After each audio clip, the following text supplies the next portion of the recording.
अमृतकाल चल रहा है और एक दलित को निकासी निकालने के लिए 200 पुलिसकर्मी जाते हैं, तब उसकी घोड़ी पे बैठा के निकासी निकलती है। जो वादे किए थे SC ST से वो आपने कितने पूरे कर दिए? मंत्री ने एक का भी जिक्र अपने जवाब में नहीं किया। आप ही की पार्टी के गणेश गोगरा के शब्दों से जूता शब्द का इस्तेमाल हुआ। मैं और मेरी पार्टी ऐसे शब्दों का हम कोई समर्थन नहीं करते हैं और माननीय सदस्य से मैं भी बात करूंगा कि भविष्य में इस प्रकार की पुनरावृत्ति नहीं हो। पेंशन के अंदर अगर सदन चलेगा तो इस प्रकार की बातें आ सकती है। देखिए, पालनहार का पैसा समय पे नहीं आना, पेंशन समय पे नहीं आना, दिव्यांगजनों की स्कूटी योजना को अब की बार बंद कर देना। मंत्री कह रहा है स्कीम चल रही है। भाई चल रही है, टारगेट बताओ ना, कितने लोगों को स्कूटी दोगे? कोई जवाब नहीं है मंत्री के पास। इसी प्रकार से डिपार्टमेंटों के अंदर आरक्षण को अच्छे प्रकार से लागू करने के लिए रोस्टर रजिस्टर निर्धारण करना है, वो उसका संधारण ही नहीं करते हैं। कई डिपार्टमेंटों ने ऐसा तरीका अपना रखा है कि उनकी पालना नहीं करते और जिसकी वजह से बार बार जो है आरक्षित वर्ग के लोग, चाहे वो SC हो, ST हो, OBC हो, EWS हो, सब लोगों को दिक्कत आती है। उसके लिए मैंने कहा है EWS के अंदर जो सहूलियत राजस्थान सरकार ने दी है वही सहूलियत भारत सरकार दे तो EWS का जो प्रमाण पत्र है वो इजीली बन सके। इसके लिए मैंने कहा है।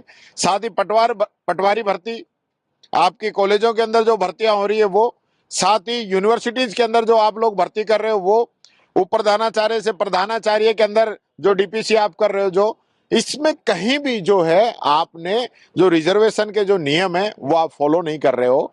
जितने रिजर्वेशन के माध्यम से लोगों को संख्या आनी चाहिए वो इसके अंदर नहीं आ रही है। ये सारी बातें मैंने यहाँ पे कही है और आज ये भी कहा है कि जो हमारा सामाजिक जो गठजोड़ है जो होना चाहिए वो नहीं हो रहा है।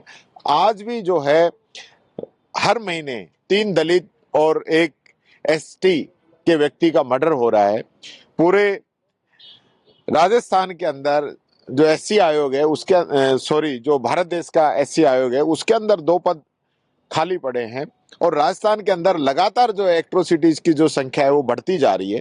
आज पूरे देश के अंदर हम दूसरे नंबर पे हैं।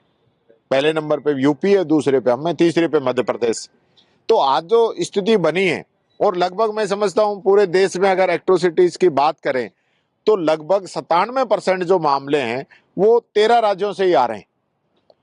तो इन 13 राज्यों में ध्यान देने की जरूरत है कि सामाजिक समरसता बनी रहे, सामाजिक सौहार्द बना रहे।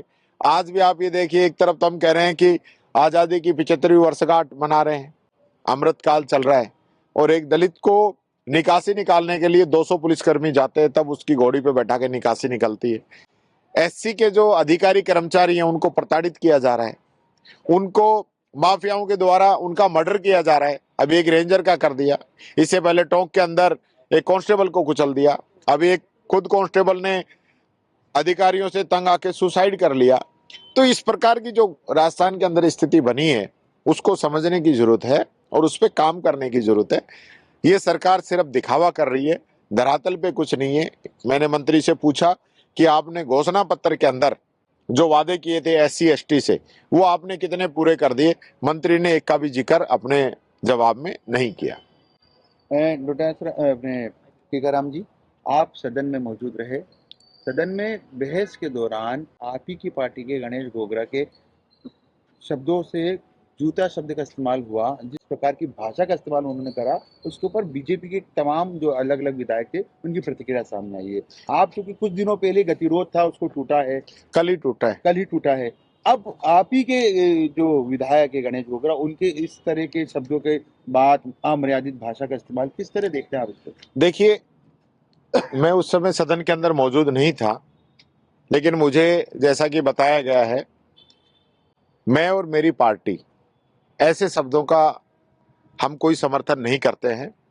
अध्यक्ष जी ने मुझे बताया था, मैंने अध्यक्ष जी से बात की है, शब्द को हटाने के लिए कहा है और माननीय सदस्य से मैं भी बात करूंगा कि भविष्य में इस प्रकार की पुनरावृत्ति नहीं हो, क्योंकि हम यहाँ पे एक इतिहास रचने के लिए आते हैं कि आने वाली पीढ़ी हमसे कोई शिक्षा लेगी, प्रेरणा लेगी कि हम लोगों ने यहाँ पे क्या किया है।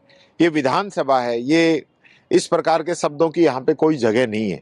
और मैंने आज माननीय अध्यक्ष जी से भी बात की है कि सदन के अंदर जो गतिरोध बना है, जो टेंशन सदन के अंदर पैदा हुई है, उसको धीरे धीरे ठीक करने की जरूरत है।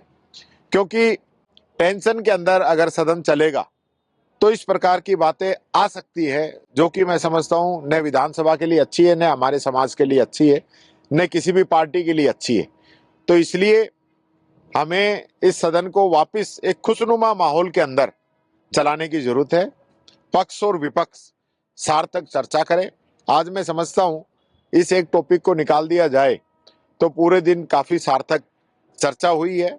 आने वाले समय में मैं भी मेरे सदस्यों को, अब हमारे विधायक दल की जिस दिन भी बैठक होगी, मैं इसके लिए निर्देशित करूंगा कि इस प्रकार की बात उनकी तरफ से नहीं होनी चाहिए, क्योंकि ये हमारे संस्कार नहीं है, हमारी पार्टी के संस्कार नहीं है।